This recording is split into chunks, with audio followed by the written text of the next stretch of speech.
Je suis le commissaire. Tu es le commissaire? Il faut pas... Moi, je suis le commissaire. Qui est le commissaire? Ah, voilà, regarde là.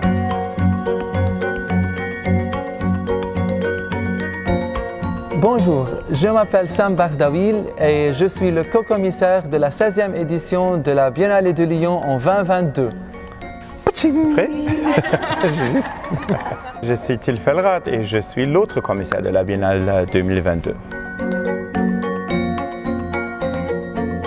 Notre histoire avec la Biennale de Lyon n'a pas commencé là maintenant. Ça fait des années qu'on vient à Lyon pour visiter les anciennes éditions de la Biennale. C'était toujours un coup de foudre avec la ville et on était ravis qu'il y a maintenant plus que 2 ans, avec tout ce qu'on a vécu ici, qu'Isabelle Bertolotti, la directrice de la Biennale, nous a invités d'assumer le commissariat.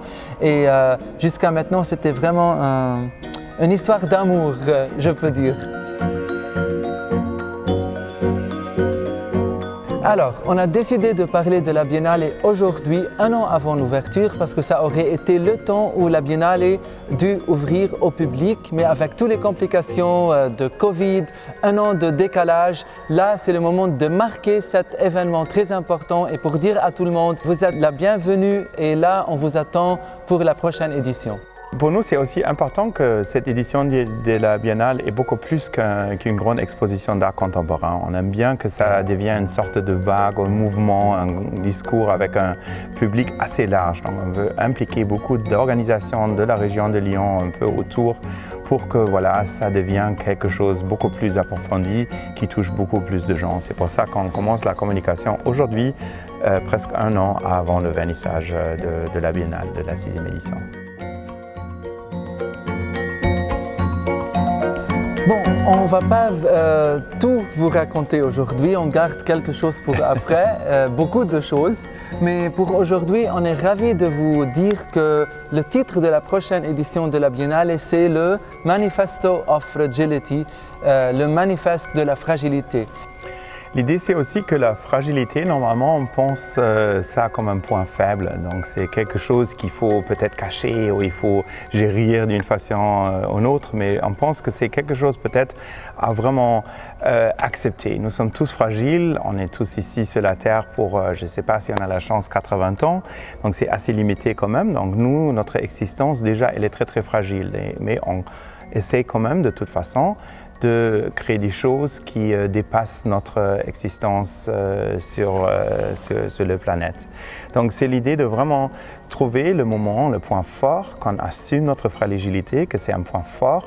On pense ça comme un manifesto d'une manière, que c'est le manifeste, c'est vraiment l'ensemble de toutes ces voix qui donnent la force après tout. Donc. Alors pour nous, ce manifeste, ce n'est pas une question de raconter notre point de vue, que notre point de vue. C'est en fait une opportunité de rassembler le plus possible de voix. Comme ça, on peut vraiment écrire cette manifeste ensemble. C'est une écriture collective avec du son, avec des images, avec du mouvement, avec des textes, avec des mots. Et tout va venir ensemble, réunir ensemble pour vraiment raconter cette histoire, le manifeste de la fragilité pour la Biennale de la 6e édition. Normalement, on pense que la résistance, c'est de la force et la force, c'est contradictoire avec la fragilité. Mais pour nous, cette contradiction n'existe pas. En fait, on voulait dire que la fragilité, c'est de la vraie force. Alors la fragilité, c'est vraiment un site très génératif de résistance qui peut nous aider à recréer toutes les structures, toutes les façons de penser pour l'avenir. Bon, Lyon, pour nous, c'est vraiment très important dans la Biennale et dans tous les pensées, dans tous les points de départ. En fait, c'était toujours la ville. Comment on peut s'ancrer dans cette ville, dans le contexte de Lyon. Et ça nous a pas pris beaucoup de temps pour réaliser que pour beaucoup de Lyonnais, ou peut-être des gens qui connaissent Lyon, que Lyon, c'est plutôt une idée. C'est pas seulement une ville. C'est une idée qui change toujours.